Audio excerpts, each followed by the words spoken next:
बताइए।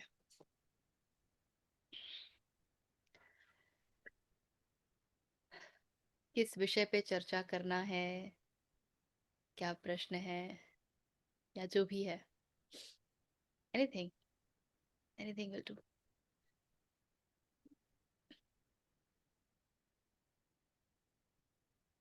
Just to understand, अभी आप लोग सब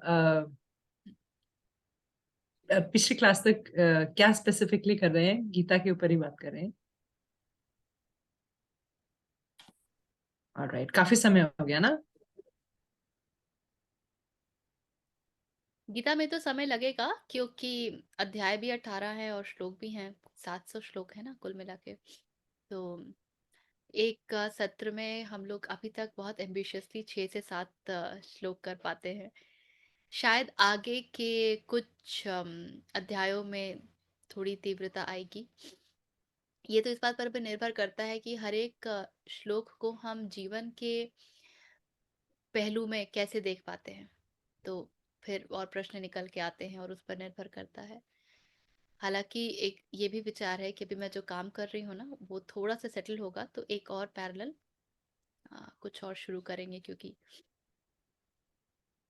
शंकराचार्य को लेकर के बीच में बात तो उठी थी। कुछ विवेक चूड़ामणि या प्रोक्षानुभूति वगैरह कुछ देखेंगे। हम्म। तो अभी तो यही है। अ, अगर किसी को कुछ प्रश्न नहीं है तो मुझे एक सांख्य के बारे में अगर आप ब्रीफ कर सको। और दूसरा मेरा है वो कर्म, अकर्म और विकर्म। हम्म। तो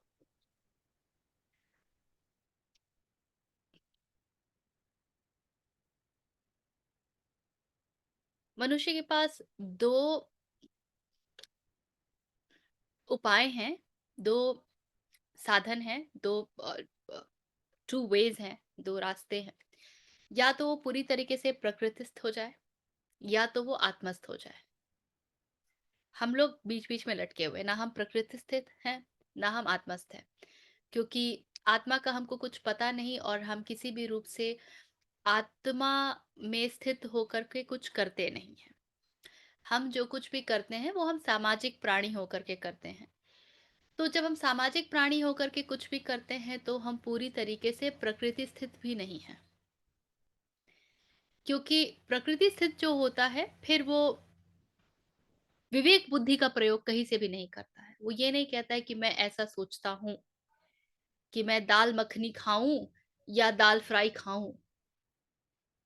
वो कहता है कि मेरी जिह्वा जिस चीज के लिए बनी है उसे उसका पूरा ज्ञान होता है और वो वही खाएगा। जैसे खरगोश को आप गाजर खिला लीजिए, घास खिला लीजिए, खरगोश को पालक खिला करके देखिए, बहुत उपाय है वो नहीं खाएगा, क्योंकि वो उसके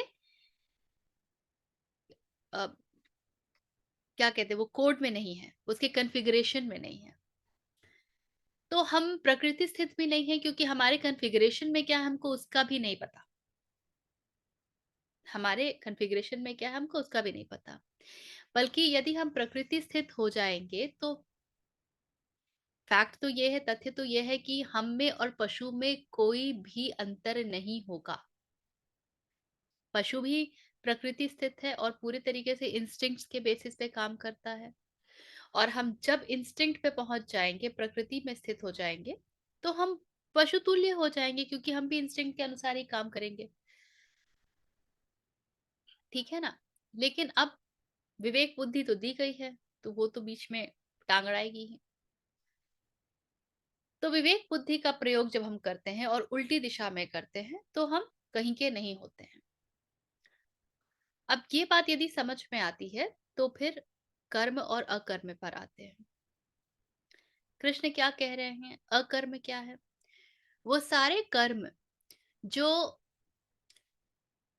हमें लगता है कि हमने नहीं किए, जैसे श्वास का चलना, हमारा उसके ऊपर कोई कॉन्शियस ये तो है नहीं। हम तो कहते हैं it eyelids blink, autonomous nervous system है, ऑटोनोमिक नर्वस सिस्टम काम करता है। उसके ऊपर हम अपना किसी प्रकार का वश तो चला ही नहीं पाते कि नहीं हम तो 24 घंटा खुला रखेंगे। 2 मिनट भी नहीं खुला रख सकते, 1 मिनट भी पूरी तरीके से खुला रखने के लिए साधना करनी पड़ती है, लोग आंखें लड़ाते हैं। तो जो भी शारीरिक कार्य हो रहे हैं या जो कुछ भी ऐसा है जिसके ऊपर हमारा कोई कॉन्शियस एक वश नहीं है, अ, हम जिसका चार्ज नहीं ले सकते हैं, उनको हम क्या कह देते हैं कि ये हम नहीं कर रहे हैं, ये सब तो नेचुरली होता रहता है, इट हैपेंस बाय इटसेल्फ। उन सभी कर्मों को कृष्ण अकर्म की कैटेगरी में रख रहे हैं। और कर्म की कैटेगरी में वो सारे हैं जो हम कॉन्शियसली करते हैं, ठीक है। लेकिन मजेदार बात यह है कि जब आप गुणों के ऊपर जाएंगे तो भी जो हमको लगता है कि हम कॉन्शियसली कर रहे हैं, क्योंकि हमको भी कॉन्शियसनेस का कुछ पता नहीं है, हमको कॉन्शियसनेस वही समझ आता है जो जिसको कि हम विचारों के माध्यम से जानते हैं, हमारे लिए बस वही कॉन्शियस है, वही सचेतन है। अब सचेतन में कृष्ण कहते हैं कि तुमको लगता है कि तुमने सोचा और अपनी बुद्धि से, अपने विवेक से, अपनी इच्छा से किया, किंतु मजेदार बात तो यह है कि मैं तुमसे गुणों के द्वारा ये सब कर्म करवाता हूं। तो तुमको लगता है कि तुमने तय किया कि तुम कितने बजे उठोगे, कितने बजे सोओगे, कितना खाओगे, किंतु ये सब तो गुणों द्वारा संचालित हो रहा है। तुमको लगता है कि तुम कौन सा काम करोगे, पर ये सब तो तुम अगर तुम्हारे अंदर तमोगुण है तो तुम वो सारे कार्य कर ही नहीं सकते हो जो सत्व से प्रेरित होते हैं, तुम वैसा ही काम करोगे। तो तुमने कहाँ चुना, तुम कहाँ हो इन सब में? सारा कुछ तो गुण धर्म के बेसिस पे हो रहा है ना। तो यदि तुम अकर्म की बात करते हो तो तुम्हारे सारे कर्म ही अकर्म हैं, तब तो पूरी तरीके से अकर्म में स्थित हो जाओ ना। फिर तुम किसी कार्य का क्रेडिट कैसे ले सकते हो? How can you say that you have done it by your will? There is nothing like your will, because what you call as your will is also directed by the conditionings, physical conditionings, which is your sattva, rajas, tam and the doshas of the body. तो हर कुछ ही अकर्म हो गया। और यदि कर्म की बात करते हो तो फिर हर एक कर्म को कहो कि तुम्ही ने किया, फिर ये कहो कि तुम्ही ने अ, ये अपनी श्वास को भी संचालित की, तुम्ही ने सौर मंडल को भी चलाया, तुम्ही ने वृक्षों को भी उगाया, फिर सब कुछ तुमने अपनी इच्छा से किया। क्योंकि हम सब कुछ अपनी इच्छा से कर नहीं पाते हैं तो हम उनको कह देते हैं कि ये तो प्रकृति कराती है, पर असल में देखा जाए तो हर कुछ ही प्रकृति करा रही है। कंडीशनिंग होना ही प्रकृति का होने का प्रूफ है। तो इसीलिए तुम्हारे सारे कर्म एक तरह से अकर्म ही है। विकर्म वो कर्म है जो आपको कर्म बंधन के बाहर ले जाने में सक्षम है, जो आपको इस कार्य कारण श्रृंखला से टोटली बाहर करते हैं, अर्थात आपको मोक्ष की तरफ ले जाए। अभी हर कार्य के साथ कारण जुड़ा हुआ है और हर कारण एक कार्य को उत्पन्न करता है, हर कार्य एक कारण बन जाता है दूसरे कार्य के लिए, और ये श्रृंखला चल रही है। तो अभी तो हम इस श्रृंखलाबद्ध से काम कर रहे हैं ना, हमारा क्या है, हम कहाँ हुए? इसीलिए सारे कर्म अकर्म हो गए। क्यों? ये सब तो कार्य कारण की श्रृंखला से चल रहे हैं। तुम्हारी अपनी बुद्धि कहाँ है? तुम्हारी अपनी बुद्धि होती तो तुम इससे कुछ अलग ही कर लेते ना। तो कार्य कारण की श्रृंखला जहां टूटती है वहां पर स्पॉन्टेनियस कर्म होते हैं जो उस समय आवश्यक हैं, जो उस समय के लिए उपयुक्त हैं, जिसको हम अप्रोप्रिएट रिस्पॉन्स कहते हैं। Then that happens. When does that happen? That happens when you are the charge. तो फिर आप उस श्रृंखला से बाहर निकल जाते हैं। तो वो कर्म जो आपको उस श्रृंखला से बाहर ले जा सकते हैं उनको हम विकर्म कहते हैं, यानी अच्छे कर्म है। ये आपको कर्म बंधन से ही मुक्ति दिला सकते हैं। यही नेति नेति है कि नेति नेति नेति करते करते पूरी मुक्ति। तो विकर्म यानी कि निष्काम कर्म, वो जो 2.47 में हाँ, कृष्ण कह रहे हैं वो ही right. विकर्म हुआ ना? वही विकर्म हुआ।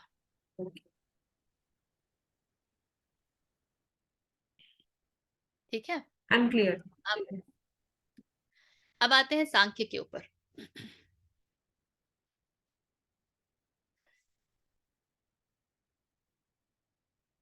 सांख्य का एक पूरा ढांचा बना हुआ, एक स्ट्रक्चर बना हुआ है। पुरुष है जो कि बिल्कुल चेतना शून्य है, मतलब चैतन्य है किंतु उसमें कोई चंचलता नहीं है, कोई मूवमेंट नहीं है। तो पुरुष यदि स्वयं को जानना चाहता है तो उसे कुछ ऐसा चाहिए जो उसको गति दे सके। पुरुष यानी शून्य यानी चैतन्य यदि स्वयं को जानना चाहता है तो उसे कुछ ऐसा चाहिए जो उसे गति दे दे। तभी तो, अभी तो सब कुछ ही वही है ना, इनफाइनाइट है वो। अब वो इनफाइनाइट कैसे जाने? जैसे यदि हमको इतना साइंस नहीं पता होता तो हम हवा के लिए क्या कहते हैं? हवा तो है, हवा कहाँ है, कैसे है? How can you define air? जैसे मछली से ये पूछा जाए कि जल कहाँ है तो मछली कुछ बता ही नहीं पाती है कि जल भी कुछ और होता है, क्योंकि उसका पूरा जो वातावरण है वही जल है। तो यदि आप सब कुछ हैं तो आप क्या हैं आपको कैसे पता चलेगा? Then you need something which is not you, or at least which is expressed in a way which is not you. तो पुरुष को चाहिए गति। वो गति किससे मिलती है? वो गति मिलती है प्रकृति से। अब प्रकृति स्थिति गति है किंतु प्रकृति के पास अपनी कोई चेतना तो है नहीं। प्रकृति चेतना शून्य है, तो प्रकृति भी स्वयं में कुछ कर नहीं सकती है। प्रकृति भी स्वयं में कुछ कर नहीं सकती है। तो इसलिए प्रकृति को भी चेतना का सानिध्य चाहिए कुछ कर पाने के लिए। जब तक चेतना ही नहीं है तो कुछ हो कैसे? तो इन दोनों के पास कारण है एक दूसरे के साथ मिलजुल करके काम करने के। तो प्रकृति पुरुष एक होते हैं और फिर जन्म लेता है जिसको हम कहते हैं महत। ये है वो विवेक बुद्धि जो इनके साथ आने से जन्म लेता है। ठीक है, give me a second.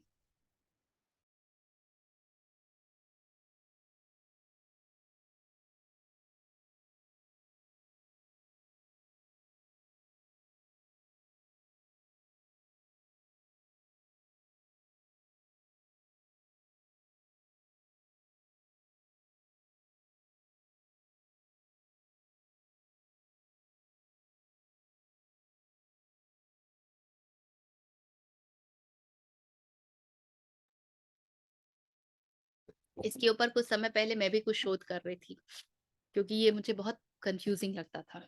So I came across something very interesting. तो प्रकृति जब सिर्फ प्रकृति है तो वो भी अपने इक्विलिब्रियम में है, इसीलिए वो अपने आप को मैनिफेस्ट नहीं कर पाती है। जब वो इक्विलिब्रियम में है जो, तो तीनों गुण है ना वो भी पूर्ण तरीके से इक्विलिब्रियम में है। सत्व रजस और तम तीनों बिल्कुल इक्विलिब्रियम में है।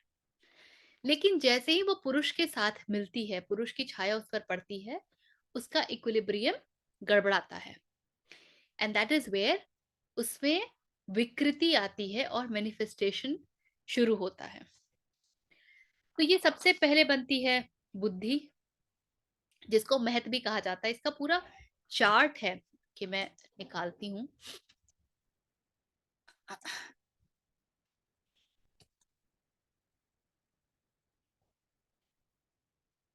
सांख्य फिलॉसफी इमेजेस।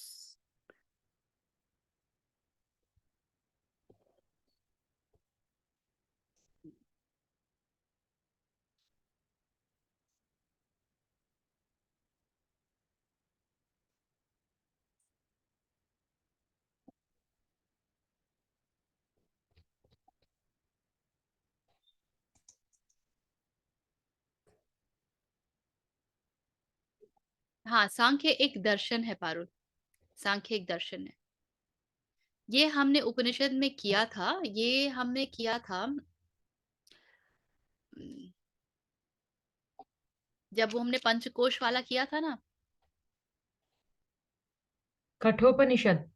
नहीं नहीं नहीं, हमने इसको ना जो तैत्तिरीय आपने अभी एक्सप्लेन किया ना तैत्तिरीय में, उतना हमने तैत्तिरीय। करा है। तैत्तिरीय में किया था हमने। हमने करा है ये वाला।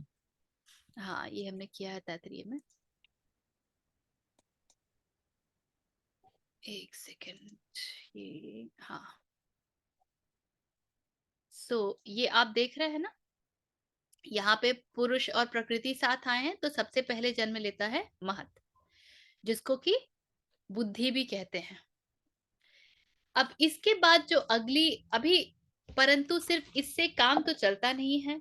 तो अब प्रकृति के आने से पुरुष जो है उसकी चेतना में अब विकृति आ रही है। So that's where we are forgetting the chaitanya part in us. महत के बाद जन्म लेता है उसके आगे अहंकार, और यहीं पर जो है अहंकार के हम देखते हैं कि अहंकार अपना और मैनिफेस्टेशन मानती है, तो वो मैनिफेस्टेशन जो है सत्व, रजस और तमस के रूप में आता है। सत्व में क्या आता है? सबसे पहले आती हैं आपकी, अच्छा ये पहला, दूसरा, तीसरा, चौथा, और ये यहाँ पे देखिए इक्विलिब्रियम गड़बड़ हो गया। तो ये जब इक्विलिब्रियम गड़बड़ होता है तो इससे जन्म लेती हैं 5 इंद्रियां, सत्व से जन्म लेती हैं 5 इंद्रियां, क्योंकि अभी मनस तो, आएगा ना, आपने मनस लिखा है। हाँ अच्छा, इसमें क्या हो रहा है कि अभी प्रकृति जो है वो कैसे स्वयं को समझना चाह रही है, बुद्धि से समझना चाह रही है। अब उसके बाद अगला स्टेप, अब वो और जानना चाहती है, तो वो अहंकार को जन्म देती है। अब अहंकार के बाद आता है मनस। मनस जो है ये वो ही फैकल्टी है जिसको हम कहते हैं मन, बुद्धि, चित्त, अहंकार में जो जो सारी इंफॉर्मेशन को ज्ञानेंद्रियों के द्वारा कलेक्ट करता है। तो अब अगला जो स्टेप है पूरे सृष्टि को जानने का, या जो पूरी प्रकृति को जानने का, पूरी वैरायटी को जानने का, वो है मनस के द्वारा। लेकिन प्रकृति जो है वो अभी अपना विस्तार मांग रही है, मांग रही है, मांग रही है, और उसी प्रक्रिया में पंच ये जो इंद्रिय। ज्ञानेंद्रियां, उनका जन्म होता है। ज्ञानेंद्रियों का जन्म जब होता है, तो वो अब अपने आप को और ज्यादा, तो प्रकृति को ही हम माया भी कहते हैं, तो माया अपने रूप को और विकराल कर रही है और बढ़ा रही है। तो अभी सिर्फ ज्ञानेंद्रियों से काम नहीं चलता है, अब उसको आगे, अभी तो वो आंखों से देख सकती है, कानों से सुन सकती है, नाक से सूंघ सकती है, लेकिन अभी वो कुछ एक्सपीरियंस नहीं कर सकती है इनके अलावा। इट वांट्स टू नो मोर। तब वो कर्मेंद्रियों को जन्म देती है। तब वो हाथ से कुछ छू सकती है, पैरों से चल सकती है, पाक से बोल सकती है, एक्सक्रीटरी ऑर्गन से वो अपने मल निकाल सकती है, और जनेंद्रियों से के द्वारा वो आगे जो है वो अपने पूरे स्कोप को और वृहद ये बनाती है। लेकिन अभी इतना ही उसके लिए काफी नहीं है, क्योंकि अभी आंख देखे तो क्या देखें, कान सुने तो क्या सुने। तो यहाँ से जो है ये तन मात्राओं का जन्म होता है, और ये तन मात्राएं जो है वो तमस के इससे स्वरूप से जन्म लेते हैं। तो तन मात्राएं जो है वो sound, touch, form, flavour and smell, ये हैं। और इन तन मात्राओं के साथ पंचभूतों का एसोसिएशन होता है, जिसको कि हम पंचभूतों का एसोसिएशन होता है, जो कि जिनको कि हम जो तन्मात्राएं जो है फिर एक्सपीरियंस करती हैं। तो साउंड जो है जब तक ईथर नहीं होगा ट्रैवल नहीं कर सकती है। टच के लिए हवा चाहिए। फॉर्म के लिए फायर से फॉर्म मिलता है, that's the first form that you get from air. में फॉर्म नहीं है, ईथर में फॉर्म नहीं है, and so on and so fourth. तो इस तरीके से जो 25 तत्व हैं सांख्य में, जिन 25 तत्वों के बारे में कहा जाता है, ये इस तरीके से उद्भूत होती है। तो ये अपने आप में पूरा दर्शन है। द पॉइंट इज कि अगर आप इसको एक वन पॉइंटेडनेस पे ले आए तो प्रकृति जो माया है, पुरुष के बिना वो कुछ नहीं कर पा रही है, लेकिन पुरुष भी जितना प्रकृति के सानिध्य में आ रहा है, वो अपने स्वरूप को भूलता जा रहा है और वो माया में फंसता जा रहा है। और माया के फंसाने के खेल बहुत बड़े हैं, और ये हमने आरंभिक इसका जो फैलाव है ये देखा है। अब इनके अलग अलग प्रपोर्शन में मिश्रण से और अलग अलग चीजें बनेंगी, जिसको कि हम सृष्टि का पूरा फैलाव देखते हैं, उस रूप में जानते हैं। तो इसको फिर इसका उपयोग क्या है? इसका उपयोग ये है कि यदि अपने चैतन्य स्वरूप को जानना है, सांख्य योग कोई भी दर्शन जो है अंततः तो आत्मन स्वरूप को जानने के लिए किया जाता है ना। तो यदि अपने आत्मन स्वरूप को जानना है तो अपने आप को इन सब से अलग करते जाओ। देखो कि तुम इंद्रिय नहीं हो, देखो कि तन्मात्राएं क्या हैं, जानो कि तुम मन भी नहीं हो। फिर इसके ऊपर साधना करो और जानो कि तुम अहंकार भी नहीं, और तुम बुद्धि भी नहीं हो, और तुम प्रकृति भी नहीं हो, और तब तुम पुरुष पे तक पहुंचते हो।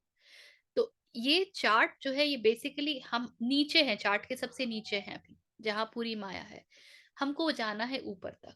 सो one by one we have to master each of the element. योग में यही होता है ना, पतंजलि योग सूत्र को देखो आप, यम नियम जो है वो आपके बेसिक चीजों को मास्टर करने में मदद करती हैं, जो आपको नियम मिलते हैं और क्या करना है और क्या नहीं करना है। प्राणायाम में आप अपने जो पांचों इंद्रियां हैं उसको मास्टर करने लगते हो। प्रत्याहारा में इन इंद्रियों को पुल इन करते हैं, ताकि अब हम उसको बाह्य जगत को जानने के लिए उपयोग में नहीं ला रहे हैं, हम आंतरिक जगत को जानने के लिए उपयोग में ला रहे हैं।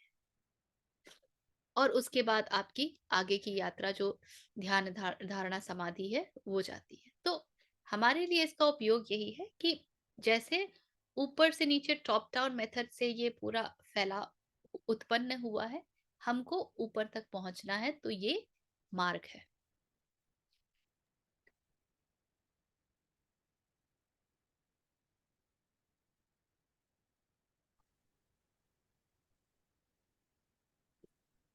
सभी दर्शन अंततः तो आत्मन तक पहुंचने के लिए ही बने हैं, बस उनकी पूरी फिलॉसफी अलग होती है, क्योंकि वो कुछ सब अलग अलग चीजों को महत्व देते हैं, या पिलर्स जो है उनको अलग अलग आइडेंटिफाई करते हैं। हम्म। तो सांख्य, क्योंकि भगवत गीता में भी बात होती है, अभी भी हमने चर्चा की, और कहीं उपनिषद में, तो थोड़ा बहुत मतलब एक बेसिक ढांचा पता है कि कैसे हम प्रकृति से पुरुष की तरफ जा रहे हैं। और वेदांत थोड़ा बहुत पता है, बाकी पता इन अ सेंस कि उसमें क्या डिस्कस होता है ये पता है। बाकी जो फिलोसफीज है जैसे न्याय और वैशेषिक, विच आर क्वाइट प्रैक्टिकल। न्याय में आप तर्क से सबको नेगेट करते हुए जाते हो, और वैशेषिक में I think it's a lot of physics and chemistry, actually material को समझ के how do these connect to परमात्मा। वो लिंक मुझे नहीं समझ में आया, क्या उस पर कोई चर्चा हो सकती है? वैशेषिक और न्याय से पुरुष तक पहुंचने का क्या प्रोसेस है, जैसे हमने अभी सांख्य से देखा वैसा? वो मुझे देखना पड़ेगा, मैंने देखा नहीं है इतने डिटेल में, देखूंगी कभी समय मिलेगा, है मेरे एजेंडा में, लेकिन अभी समय दे नहीं रहा, परमिट नहीं कर रहा है।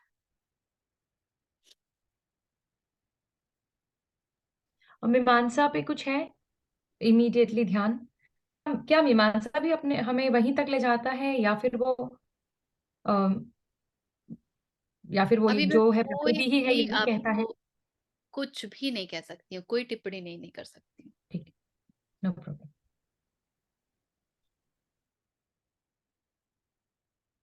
हम्म।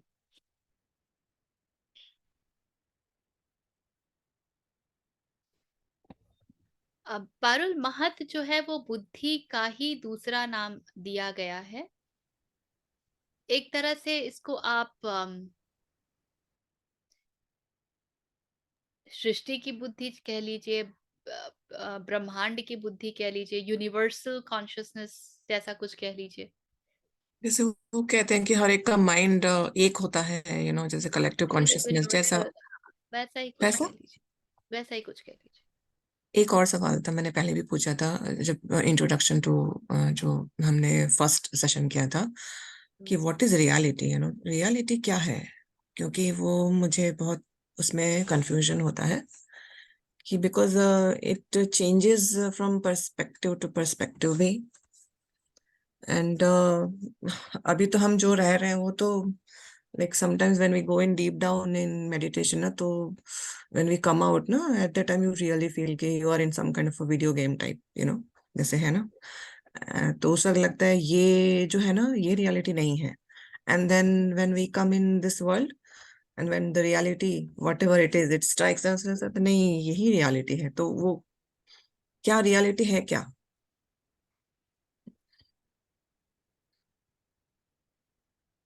आप अगर डीप डाउन जाएंगे तो रियलिटी जैसा कुछ होता ही नहीं है। फिलहाल हम उसी को रियलिटी बोल लेते हैं जो हमको कम से कम यहाँ तक ले आती है कि दृष्टि साफ हो जाए, चीजें जो हैं वही दिखें, to know what is what, उसको हम बस रियलिटी बोल लेते हैं। जैसे कि मोबाइल अगर है तो वो बस एक यंत्र है, उसके कुछ फंक्शंस हैं, वो मेरे कितने काम आता है, इतना ही बस जान लिया तो दैट इज रियलिटी। बट जैसे ही आप उसके ब्रांडिंग में घुस गए, कलर में घुस गए, कॉन्फ़िगरेशन में घुस गए, आपको जितना नहीं चाहिए उससे भी ज्यादा आपको चाहिए, तो वहां पे फसाद शुरू हो जाता है, परसेप्शन शुरू हो जाते हैं। हमारे जनरल पैरेलल्स में रियलिटी वो है जहाँ पे ऑलमोस्ट हर कोई जो है एक पेज पर हो, हर कोई इस चीज से कोई डिसएग्री नहीं कर सकता कि हाँ भाई ये इसको मोबाइल कहते हैं, इसका ये फॉन्ट है, इसका इसका इतना जो फैक्चुअल बातें हैं उनको उनको ही हम बस रियलिटी कह लेते हैं। अब जैसे आप सामाजिक इसको ले लीजिए, जन्म क्या है? एक तथ्य है कि एक शरीर ने जन्म लिया, वो शरीर बढ़ता है, उसके साथ उसकी बुद्धि बढ़ती है, एक स्थान पे आकर के प्रकृति उसकी बुद्धि पर काम करना बंद कर देती है और फिर बात आगे बढ़ती है। लेकिन अब उसके चारों ओर जो फसाड है, तो जन्मदिन मनाएंगे तो हमको ऐसी पार्टी चाहिए, तो ऐसा ड्रेस चाहिए, तो बर्थडे में किसी ने विश नहीं किया तो बुरा लग जाता है, लोग चिल्ला चिल्ला के बताते हैं कि आज मेरा जन्मदिन है, मुझे विश करो। और फेसबुक पे कैसे मनाया, सेलिब्रेट कैसे किया, वो स्टेटस हो गया। तब आप फसाड से घुस गए, एक तथ्य से आप फसाड से घुस गए। जन्म लिया, इससे कोई भी किसी भी समय इनकार नहीं करेगा, मना नहीं करेगा, तो वो एक तथ्य वाली बात है, चाहे किसी भी काल में हो, किसी भी देश में हो, उससे कोई फर्क नहीं पड़ता है। तो उसी को हम अपने रोजमर्रा के जीवन में रियलिटी बोलते हैं। एटलीस्ट जब तक ब्रह्म का, आत्मन का, पूर्ण का, चेतना का कुछ पता ना हो, तो तथ्यगत होकर के, रियलिस्टिक होकर के जीना is a much better idea than living in all those perceptions and opinions etcetera. पर अगर आप रियलिटी को भी डिकोड करने लगेंगे ना, तो पाएंगे कि कुछ भी नहीं है। जिसको हम शरीर कहते हैं, फिर आप क्वांटम फिजिक्स लगा लीजिए तो वहां भी वैक्यूम है, फिर शरीर क्या है, पूरी डेफिनेशन ही बदल जाएगी। जिसको आप मोबाइल कहते हैं, उसमें आप, तो रियलिटी को भी यदि आप शोध में चले जाएंगे तो कुछ भी नहीं है। इसीलिए इन सबको माया का नाम दिया जाता है कि ये वो भासित होती है। माया का बेसिक डेफिनेशन ही यही है, जो है नहीं फिर भी अपने होने का आभास देती है।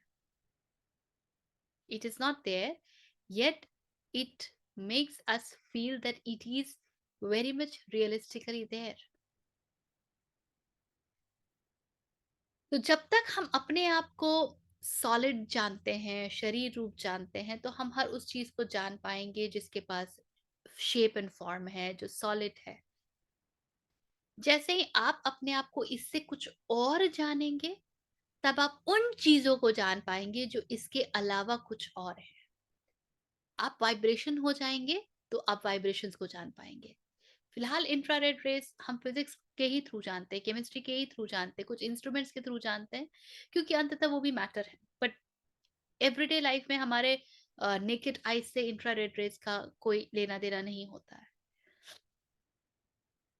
लेकिन जैसे ही आप उस फॉर्म में परिवर्तित होने लगेंगे, विच इज पॉसिबल, तो आपको वो दिखाई भी देने लगेगा। सो रियलिटी अच्छी है उस स्थिति तक जहां तक आप कम से कम ग्राउंडेड रह सकें, ओपिनियंस में ना बहें, अहंकार जो है वो बहुत ज्यादा प्रभावशाली ना हो जाए, कॉम्प्लेक्स सुपीरियोरिटी इंफीरियोरिटी ये सब कुछ जीवन का हिस्सा ना बने। So then being realistic allows you to not get occupied in perception, because अब आप जब आप रियलिस्टिक है तो आप ये भी देख रहे हैं और ये भी देख रहे हैं, इसको भी तथ्य जान रहे हैं। This is also an event and this is also an event. ना तो ये बहुत महत्वपूर्ण है, ना तो ये बहुत गौण है। neither is this important nor is this unimportant। Reality आपको संभाव में आ पाने में बड़ी मदद करता है। रियलिटी आपको संभाव में आ पाने में बड़ी मदद करता है, इतना फंक्शन है। ठीक है। और अल्टीमेट रियलिटी तो कि जैसे अभी पुरुष की बात कर रहे थे, वही लाइक कॉन्शियसनेस ही, या जैसे कहते हैं कि भगवान ही, that is the only, and then the rest of us are, और क्या बोलते हैं कि वो सब माया है या क्या है? वो किसने शेयर किया था रूमी का ग्रुप में? हाँ, अभी आज किसी ने किया था। when I created you, I When I meet you, I come without me, and so you come to me without you. yes, तो उस तत्व को ही सब में देख पाना जो है ना, वो उसको जिन्होंने जाना है उन्होंने कहा है कि महत्वपूर्ण है।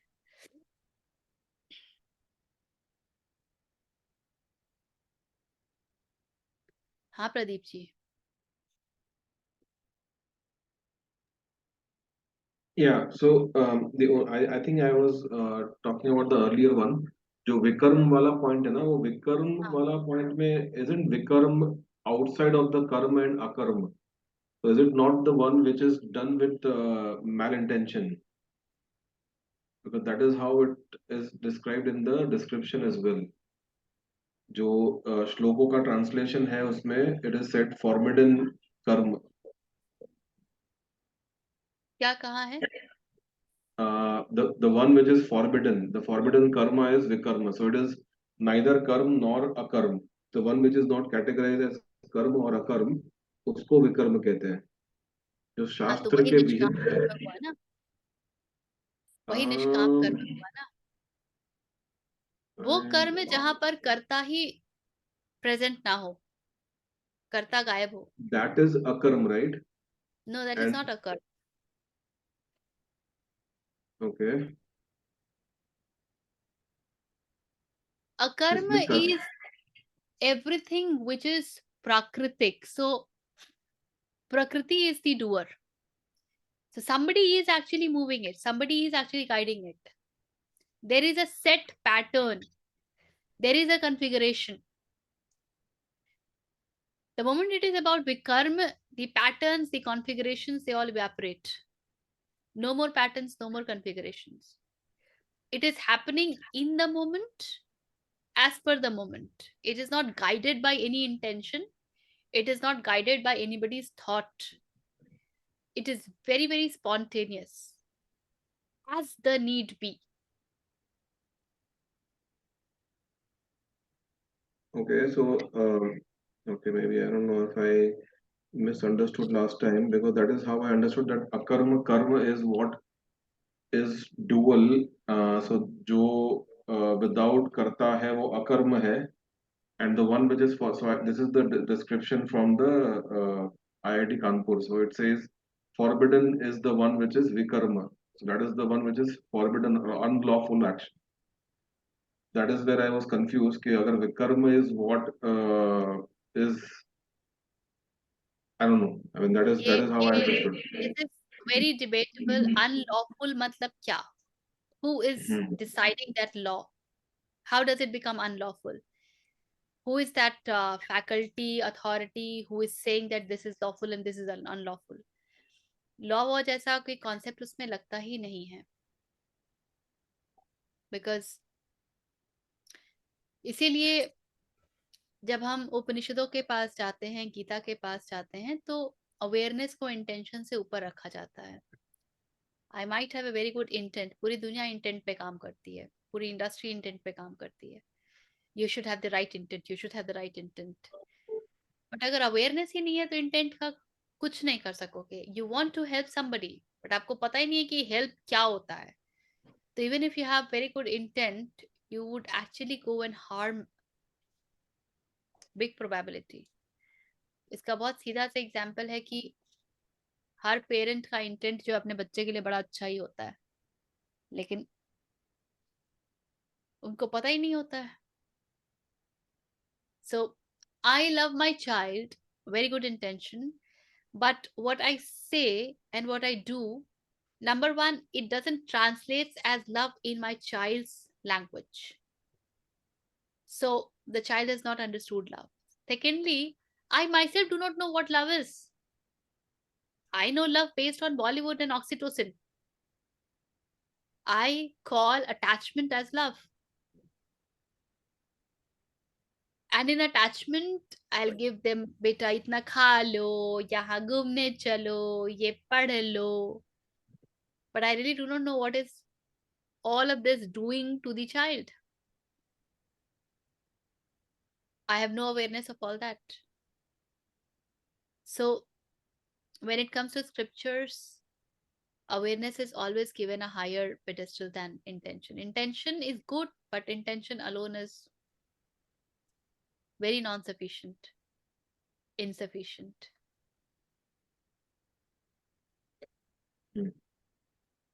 Every place I see,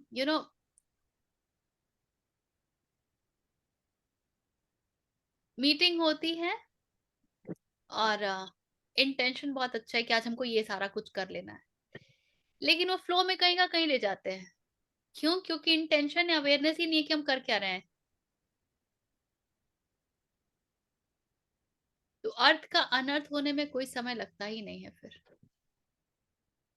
हर जगह आपको ये दिख जाएगी.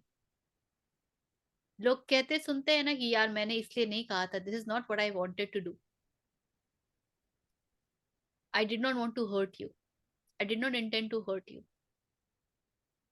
अभी वो तो आगे की कहानी तो मैं जा ही नहीं रही हूँ कि ये हर्ट वर्ड का गेम क्या है. Very raw I am talking, but what will hurt you I don't know. और जब अवेयरनेस से बात आएगी तो हर्ट वर्ड जैसा कॉन्सेप्ट ही खत्म हो जाएगा. What is right for you is what I will do. It hurts you, it makes you feel happy, it makes you feel sad, doesn't matter. तो इसका मतलब ऋचा कि विकर्म का मतलब है कि सेल्फलेस एक्ट. हाँ, selfless in the sense self है ही नहीं वहां पे ना, तो लेस भी क्या करो. एक बार मेरे को अकर्म बताओगे, कर्म और अकर्म. आई नो मैंने लेट ज्वाइन किया पर विकर्म समझ आ गया. कर्म और अकर्म क्या है जो आप बोल रहे थे कि प्रकृति कराती है, which is natural, which we are doing through the senses. थोड़ा सा बताओगे उस पे. ये इस संदर्भ में आया था आरती कि कृष्ण बता रहे हैं अर्जुन को कि तुम कर्म करो, तुम्हें जो लगता है कि तुम ये करोगे और ये नहीं करोगे, and you are becoming choosy about it because this is good and this is not good, तुम बेवकूफ हो. बिकॉज तुम्हारा जो चॉइस ही जिस चीज पे बेस्ड है, जिस कॉन्सेप्ट पे बेस्ड है, वो कॉन्सेप्ट ही फ्लॉड है. और कॉन्सेप्ट क्या है कि ये सब जो है वो विकर्म है, सॉरी अकर्म है, ये इनके ऊपर तो मेरा कोई वश चलता नहीं है, और ये कर्म है जो मैं करूंगा, इनके ऊपर मेरा वश चलता है. तो कृष्ण सेज कि या तो सब कुछ को अकर्म मान लो, क्योंकि तुम्हें जो लगता है कि तुम्हारे वशीभूत है, तुम्हारे कारण चलता, वो भी तुम्हारे कारण चलता नहीं है, और तर्कों से वो उसको सिद्ध कर सकते हैं। या तो फिर सब कुछ को कर्म मानो, कि अगर तुम्ही ने वाकई ये किया है तो तुम्ही ने चांद तारे भी चमकाए हैं, पर क्योंकि वो बड़ा कठिन है कि अरे मैंने कैसे चांद तारे चमका दिए, मैंने कैसे युद्ध करवा दिया, तो वो मानने से घबराते हैं। तो फिर कृष्ण कहते हैं तो फिर सबको तुम अकर्म ही मानो, फिर तुम्हारा तो इस कर्म में कोई रोल ही नहीं है, तो तुम क्या भांजी मार रहे हो कि मैं करूंगा, मैं युद्ध लड़ूंगा और मैं किसी को मारूंगा, और मैं गुरुओं को मारूंगा और पितामह को मारूंगा। तो फिर कहते हैं कि मनुष्य के लिए उचित ये है या श्रेष्ठ ये है कि वो कर्म और अकर्म को छोड़कर विकर्म की तरफ मुड़े। और विकर्म वो कर्म है जो कर्म बंधन से ही तुम्हें मुक्ति देने की क्षमता रखता है।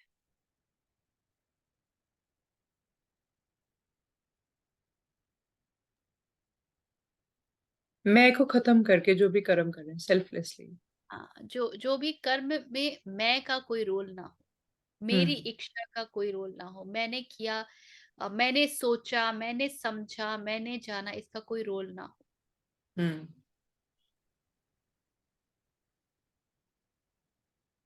हाँ बा बोलिए। मुझे लगा, मैंने जो समझा आज, फिर से कर्म के बारे में रोज ही समझ रहे हैं, तो आज वाला वर्जन ये है, कर्म जैसा कुछ नहीं है। कर्म can be divided into two categories, अकर्म या विकर्म। अकर्म जो बिल्कुल बिना सोचे समझे इनवॉलेंटरीली होता जा रहा है, दैट इज अकर्म। वेदर आपको लग भी रहा है कि आप कर रहे हो, it is also involuntary because it is as a result of your प्रवृत्ति।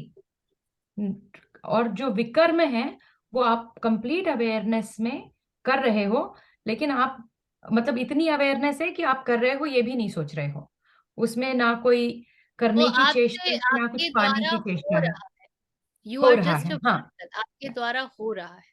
सो there are not vikarma not three things but just two, अकर्म और विकर्म। कर्म के ही दोनों प्रकार हैं ऐसा शायद। एक्चुअली जस्ट टू, हम्म कर्म एंड विकर्म, बट कर्म को भी दो भागों में इसलिए डिवाइड किया है कृष्ण ने, क्योंकि अभी कर्म में मैंने किया का भाव शामिल है।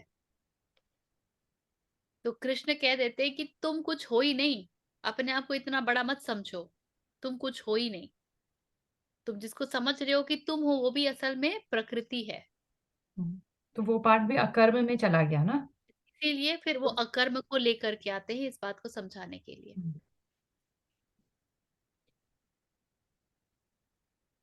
हाँ पारुल बोलिए। तो फिर कौन सा कर्म करना चाहिए? जैसे ये आई थिंक कई बार बस इनडायरेक्टली ये सब डिस्कस हुआ है, पर अभी आज बिकॉज इसकी बात चली रही है कि कौन सा कर्म करें। विकर्म करो। नहीं वो तो है, जो वे विकर्म, ये तो आपने जो भी कर्म कर रहे हैं उसको हमने डिवाइड कर दिया, लेकिन जैसे होता है ना, क्या करें, लाइक व्हाट टू डू। 2.47 वाला कर्म करो। 47 वाला कर्म, स्वधर्म, जो जो कर्म स्वधर्म में किया जाए वही श्रेष्ठ है। तो स्वधर्म को समझिए और उससे प्रेरित जो भी कर्म हो वो उससे प्रेरित हो। याद है बोला था कृष्ण ने, अपने स्वधर्म में जीते हुए मृत्यु को भी प्राप्त कर जाना कहीं यस, श्रेष्ठ है दूसरे के स्वधर्म से प्रेरित कार्य करने से। या रिमेम्बर। तो बस।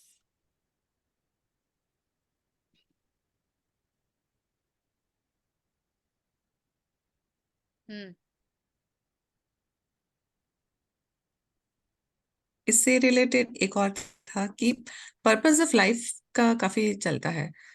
जैसे आप ही कहते हैं ना, आपके क्या ये जो कम्युनिटी है, that Greater community is purpose of life, you know. हाँ, या सो जो है ना, तो वो क्या है पर्पस ऑफ लाइफ और क्या होना चाहिए? हालांकि आई मीन इन जनरल अभी ये सब सुन के तो समझ में आ रहा है कि you know being the highest is the purpose of life.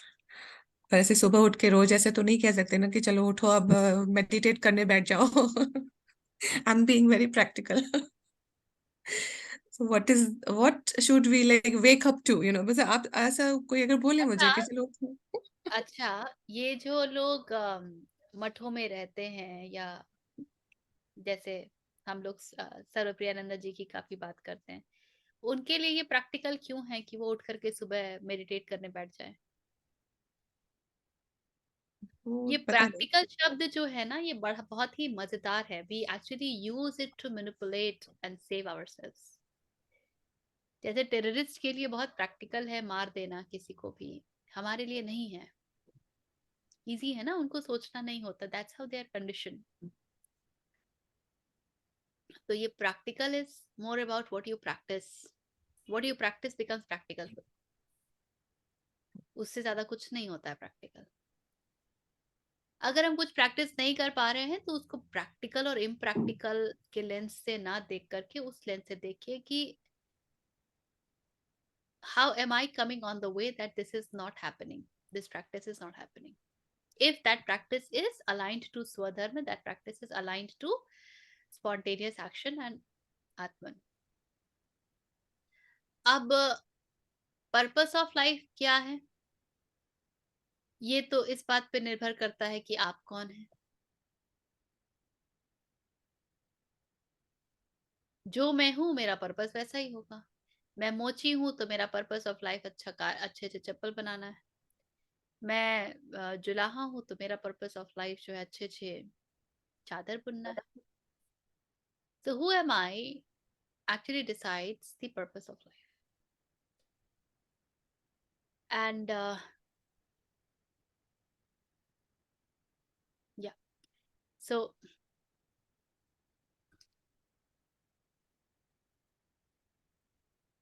स्वधर्म और आत्मन तक पहुंचना सिर्फ उसी के लिए पर्पस ऑफ लाइफ हो सकता है, या जीवन का एकमात्र उद्देश्य हो सकता है, जो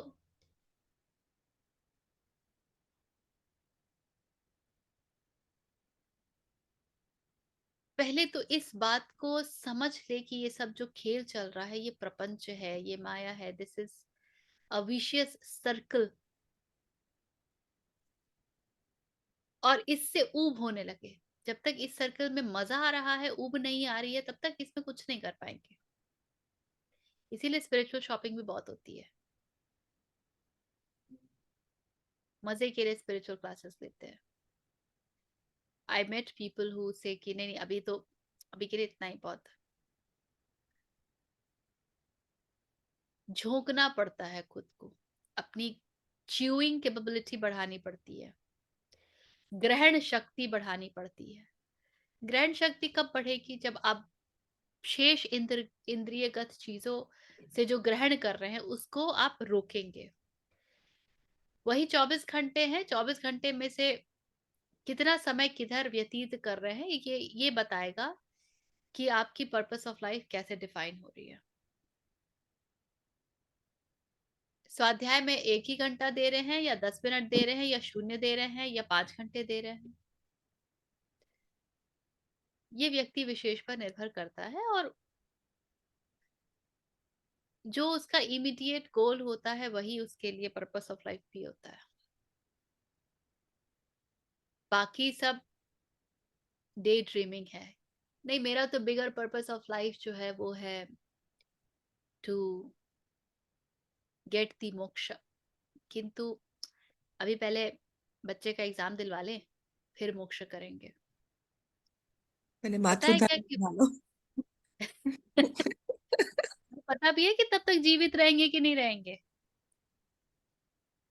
जैसे कई लोगों का सेवा जो है ना वो पर्पस ऑफ लाइफ होता है, जो बहुत कॉमन है. जैसे कई लोगों को मन के अंदर ना एक, हर एक की, मुझे ऐसा लगता है हर एक के मन में ऐसा कुछ रहता है कि मैं किसी न किसी तरह से मैं सेवा करूं. जैसे आपका जो सबसे बड़ा पेन होता है वो somewhere deep down you want कि वो पेन कहीं ना कहीं वर्ल्ड में भी रहता ही. ऑफ कोर्स आपका अकेले थोड़ी ना सफर कर रहे हो, तो उसको थोड़ा सा रिड्यूस करूं मैं. और somehow people, you know, a lot of people actually they do it, you know, on a very big scale. So is The it not point is, right. The point is, are you able to recognize the real pain? सतह पर pen को recognise कर रहे हो या उसके भीतर जाकर के उसके रूट हाँ को हाँ, उसके रिकॉग्नाइज? भीतर की जो रूट में है वो अहंकार का ही आता है जनरली तो खेल, ये कि अहंकार होता बहुत अगर बहुत डीप में, पर क्या होता है ना, अब जैसे मान लीजिए आप किसी को जाके बताओ कि यार ये तो अहंकार का गेम चल रहा है, तो वो उस लेवल पे उसको ना तो समझ आएगा, ना ही वो उसके ऊपर कुछ कर पाएगा। सो आप उसके लेवल पे उसको बताएं या कुछ हेल्प करें। सो ये क्या इस तरह का आपका पर्पस ऑफ लाइफ गलत है क्या? ये है। आप किसी को किसी के भी लेवल पर हेल्प करें, उसके लिए पहले आपको अपना तो लेवल पता होना चाहिए ना। आप किस केंद्र से मदद कर रहे हैं, ये निर्धारित वो करते कि इम्पोर्टेंट है। आप कैसी मदद कर पाएंगे। या वो केंद्र हमने मान लो सॉर्ट आउट कर दिया कि या I am not doing it की तो बिकॉज फिर आप मेरा देखिए, अहंकार जब को वो केंद्र सही होता है ना पारुल, तो जो भी कर्म निकलते हैं वो सही होता है। जब केंद्र सही है तो हु एम आई सही है, जब हु एम आई सही है तो फिर जो भी कर्म है वो अपने आप ही सही हो जाएगा। तो ये सेवा जो है वो पर्पस ऑफ लाइफ नहीं हो सकता है क्या? सेवा। अभी आप उसको पर्पस ऑफ लाइफ क्यों शब्द दे रही हैं? मैं सेवा कर रही हूँ, that is the expression of my केंद्र, दैट्स एनफ। यदि मैं सही केंद्र से काम कर रही हूँ और उसका एक स्वरूप सेवा है तो ठीक है, बी इट। पर हम्म, मैं जो सेवा दे रही हूँ, अब देखिए, अब यही बात, अगर मैं सेवा दे रही हूँ और I am trying to teach scriptures and Upanishads to the ones who are lying on the street, empty stomach, ये वो बहुत ही वाहियात बात है। उसको तो सेवा में पहले भोजन ही कराना पड़ेगा। उसको तो सेवा में पहले भोजन ही कराना पड़ेगा। उसको तो पहले जीवन का आश्वासन चाहिए। तो जिसे पता होगा उसके लिए सेवा का स्वरूप भी हर स्थान पर बदलेगा।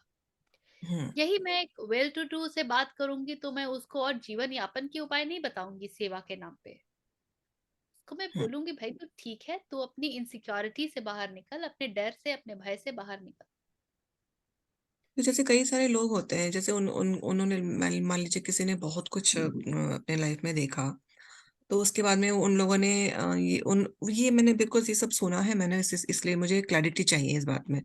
तो वो कई बार हम लोग जैसे टीवी में भी देखते हैं कि I became this because I have faced so much, so that that deep desire just emerged to ease the pain in the world, and then they went out and did great things, and then उसमें फिर and में आ जाता है अब ये मेरे life का purpose हो गया है, तो वो we get kind of inspired कि I am this is a very good thing. So is it like a right thing कि अ, देखिए, हाउ डज दैट गड़बड़ है? मैटर?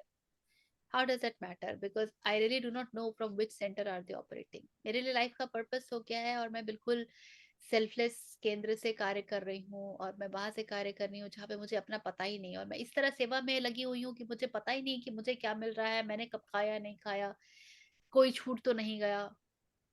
आप पहुंच जाएंगे परम तक। आप पहुंच जाएंगे परम तक। पर अगर आप इस केंद्र से सेवा कर रहे हैं कि मुझे सेवा करना है और मेरे जीवन का एक पर्पस होना चाहिए, it is like this. Krishnamurti से पूछा गया था कि why do you speak so much. Krishnamurti ने कहा था कि you are asking a bird why does it fly, what else can it do. तो इसी प्रकार यदि कोई सेवा भी करता है कि मुझे पता ही नहीं, मैं और कुछ और कर ही नहीं सकता हूँ, मुझे बस यही यही है, इसी में आनंद है। सेवा का अर्थ ये नहीं है कि मुझे बड़े बड़े जगहों पे बुलाया जाए कि आप इतने बड़ा काम करती हैं तो यहाँ पे आइए, भाषण दीजिए, रिकॉग्निशन मिल रहा है। रिकॉग्निशन मिल रहा है तो भी चले जाएंगे यार, इट डजेंट मैटर। बट इसलिए सेवा नहीं कि रिकॉग्निशन मिले, इसलिए सेवा नहीं कि पेपर में फोटोग्राफ आ जाए, इसलिए सेवा नहीं कि उसके बदले मुझे ये मिलना चाहिए, I should receive all this in in turn. फिर तो सेवा भी एक प्रकार की कमाई हो गई ना। लोग कहते हैं ना सेवा भी हम कमाते हैं। कमाई क्यों भाई? इसलिए कमाया क्योंकि एक प्रकार का धन है ये आपके लिए, इसको भी कभी ना कभी भंजाओगे ही। जब मेरे दुर्दिन आएंगे तब मैं जाके बताऊंगा सबको कि देखो मैंने तब ये किया था, वो किया था, मुझे ये मदद चाहिए, मदद दो। वो एक दूसरे प्रकार का धन संचय है। जो सेवा में ही रत है, फिर उसको कहाँ पता है कि दिन है रात है, किसकी सेवा कर रहा हूँ। वो कोई चूज करके भी सेवा नहीं करेगा। उसके सामने जो आएगा, जितनी आवश्यकता होगी और उसका जितना सामर्थ्य होगा, वो करता रहेगा।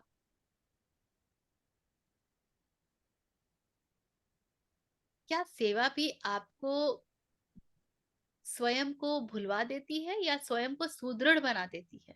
फिर ये प्रश्न ये पूछ लीजिए, इम्पोर्टेंट है, ये बहुत इम्पोर्टेंट है। है ना? ऐसा लगे इंटेंशन अगर प्रॉपर हो तो फिर हर एक काम, सारे कर्म जो है वो अच्छे ही होते हैं, ऐसा is it the right conclusion? Intention नहीं, अवेयरनेस।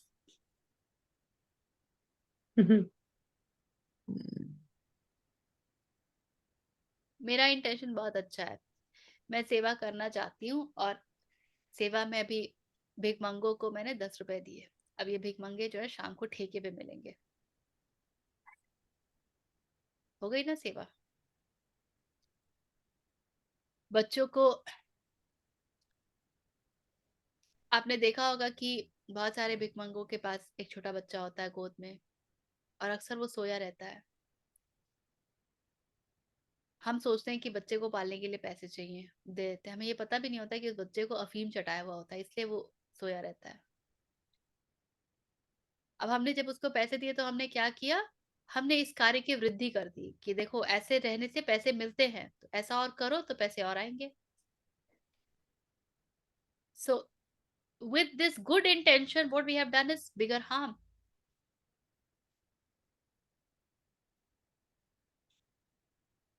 इसीलिए only intention will never suffice.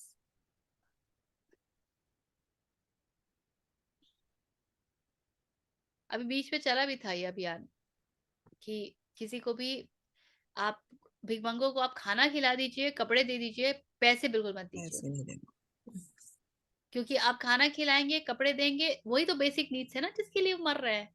तो जब उनकी बेसिक नीड्स आप फुलफिल करेंगे और उनको पैसा नहीं मिलेगा, तो ये जो पूरा माफिया है, गिरोह है, it will automatically start to dismantle, क्योंकि उनको तो पैसे चाहिए ना, उनको पैसे ही नहीं मिल रहे।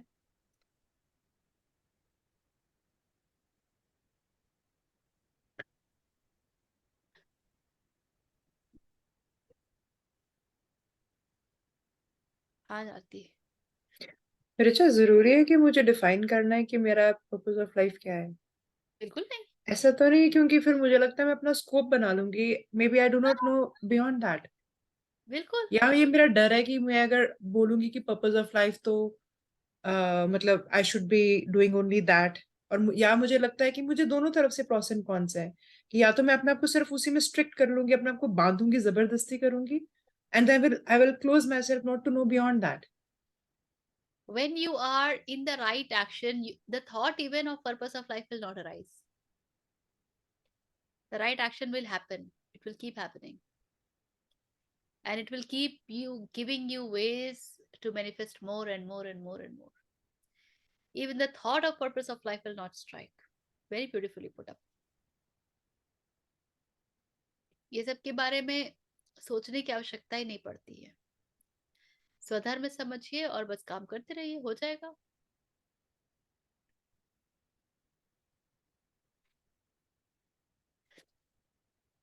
अभी समझ में आ रहा नहीं कितना गिमिकी चीज है। अनदर ईगो बूस्टिंग, मेरी पर्पस ऑफ लाइफ।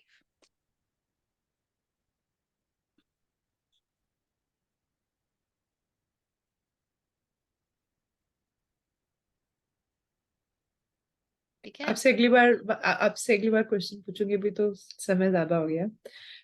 किसी ने, मैंने सुना था, मे बी अलग से आपसे कुछ शेयर करना चाहूंगी, फिर मैं पूछूंगी। किसी ने बोला था कि अगर डिजायर रह जाती है तो बहुत दूर की बात है मेरे लिए, तो मैं पर पूछ रही हूँ कि लिबरेशन नहीं होती है, then you come into this cycle of again getting into that.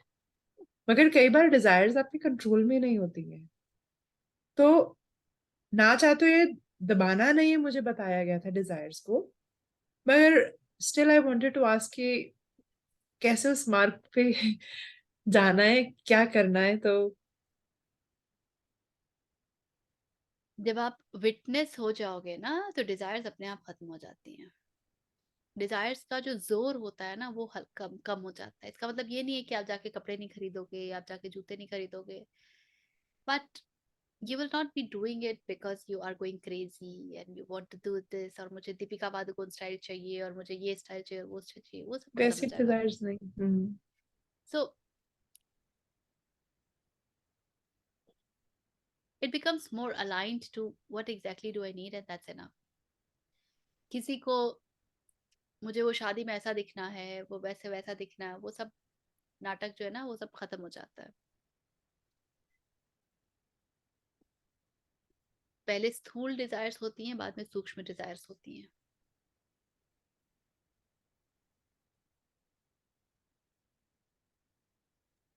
I think purpose of life वगैरह भी जैसे सूक्ष्म डिजायर में आ सकती है, बिल्कुल वो भी एक संकल्प जैसा। बिल्कुल।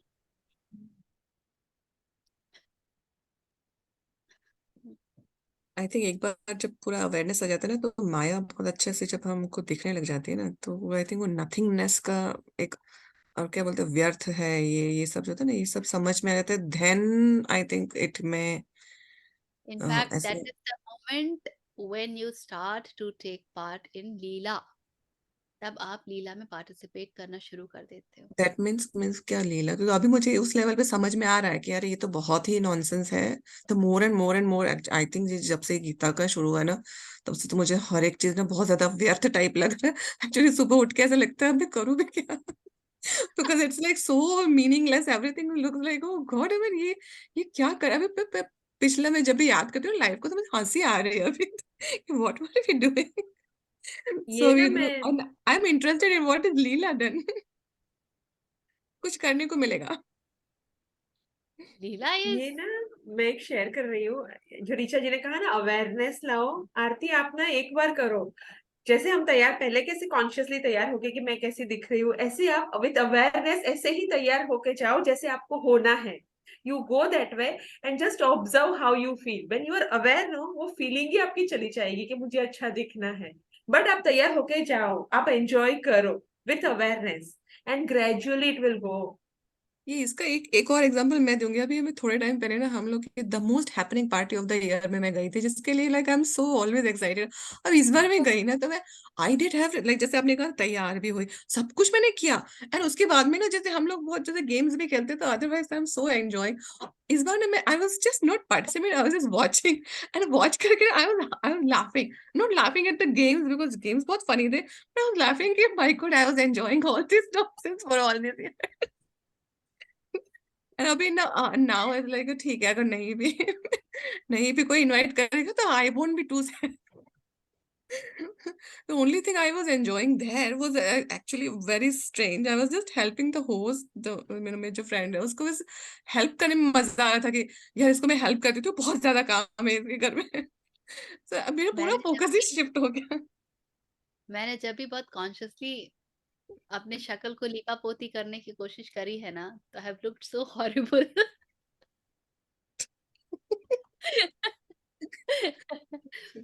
आई कांट टेल यू।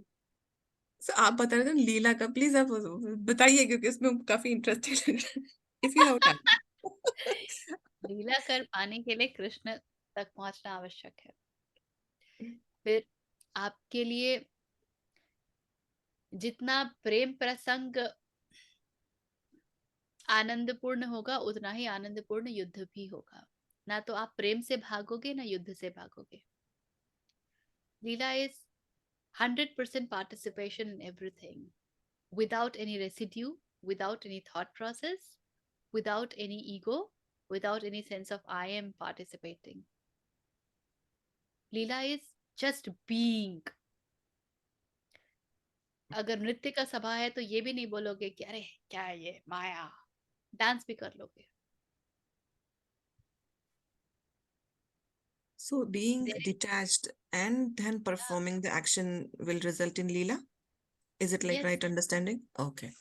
कह सकते हो, yes. So Richa, Leela is Vikarm only. Leela is a Leela actually happens when you reach there. Leela happens when you reach there. Leela can't happen by thinking. Leela is a happening. Leela is not a doing. हमारे यहाँ ना कृष्ण की लीला का आड़ ले करके लोग सब काम करते हैं। देखो कृष्ण ने भी लीला रचाई थी, so we also should participate in all the social activities. मैं कहती हूँ गधों, सोशल एक्टिविटीज में पार्टिसिपेट कर सकते हो तो जाके युद्ध में भी पार्टिसिपेट करके दिखाओ ना। Then I'll say that yes, you are in लीला। युद्ध से तो भाग जाते हो, वहां पे तो सारे कंडीशंस आ जाते हैं, इफ्स एंड बट्स आ जाते हैं, तब तो कृष्ण नहीं याद रहते।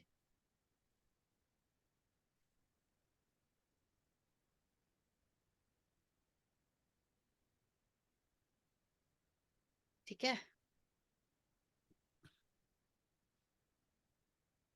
Anything else? एक्चुअली लीला जब बोला ना, तो मुझे वो जो सांख्य का जो चार्ट जो आज देखा हमने, कि वो टॉप डाउन हुआ है और बॉटम में हम बन गए हैं, and then we have to go up. तो it is pretty much like the, जैसे एस्केप हंट और ये सब होता है ना, कि एक गेम रूम बना दिया है और कुछ क्लूज रख दिए हैं and you have to reach. तो ये मुझे लगा कि लीला ही है एक तरह का, लाइक अ बोर्ड गेम सेटअप है ये पूरा। वहां से तुमको हमने यहाँ भेजा है ना, figure out a way to get back there. Correct, correct. Life is a board game with Krishna at centre. आज की वीडियो का टाइटल, फिर देखते हैं कितने लाइक्स और सब क्या क्या मिलता है। देन वी हाँ विल उधर get into the maya of counting, हाँ। These many likes. कृष्ण का काम कृष्ण पे छोड़ देना चाहिए। चलिए, okay, sit straight, take a deep breath. You can chant along if you know it, or else just be. Om Purnamadah Purnamidam Purnat Purnamudachyate Purnasya Purnamadaya Purnameva Avashishyate. Om Shanti Shanti Shanti.